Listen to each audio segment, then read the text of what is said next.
Law.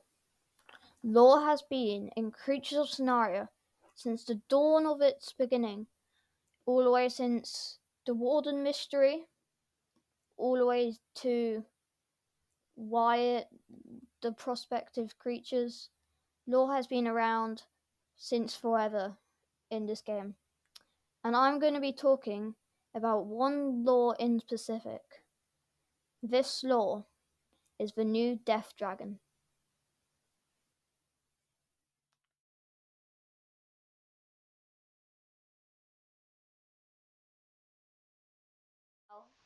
If you look at this creature, it says many kind of like features from a Nakamaska. If you see, it has the fur of the Nakamaska, the tail of a Nakamaska, the wings of a Nakamaska, kind of like the legs and body of the Nakamaska. It says the same stamina of the Nakamaska, and it doesn't have the same breath, but it still has a breath. This kind of concludes the point that it might be very, very near or even a dead Nakamaska. This is my theory on this creature. I am still not certain of if it is, but that's my theory. This is a dead Nakamaska that has been revived by some sort of magic essence. It is still unsure and I do not know, but I think this might be a dead Nakamaska.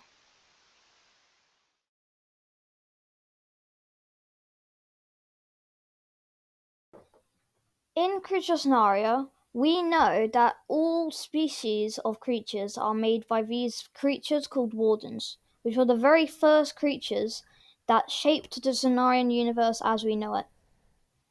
So I've made this short clip / story on how I think this new dragon creature was made.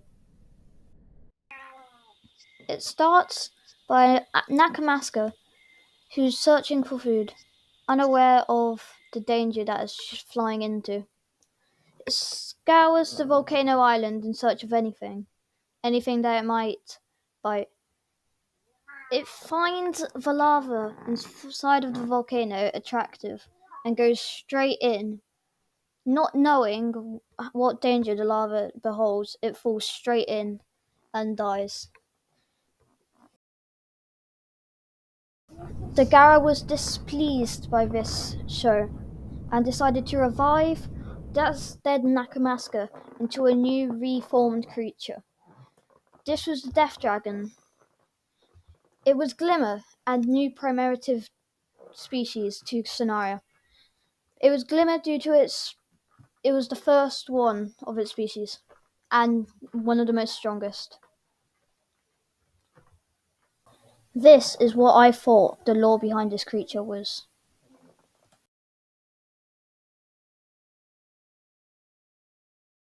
The description of this creature is quite lawful, meaning it has a bunch of possible lore behind it.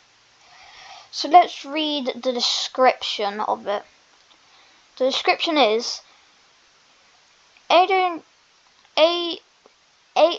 can't speak.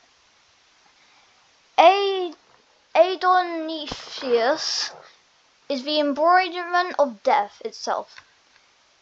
Psychic flows from its detached body, being similar to the flame of dry ice.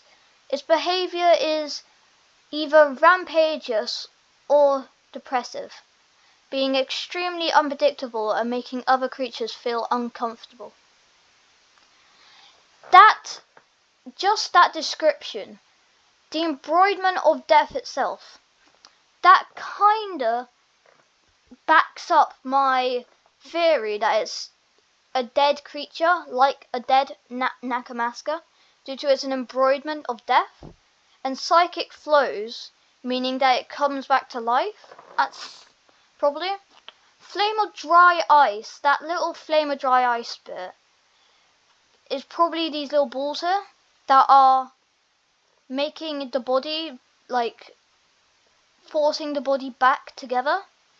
to make it possible to it to actually roam and be attached, which can mean that it's been revived by like a warden or something, and being extremely unpredictable, that is rampant or depressive, meaning that this creature is probably very like depressed, or maybe even being like controlled by another warden that is controlling this creature, making it either go on a rampage, or when it's actually itself feeling very depressed and sad. So just this little description here could mean a bunch of lore behind it. I still do not know, but I believe this could be something that means more than what it may seem.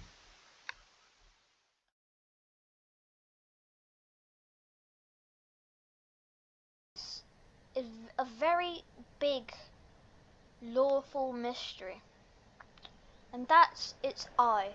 Look at its eye.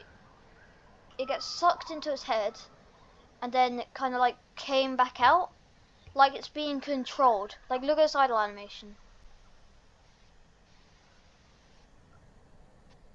Like, that is just something different.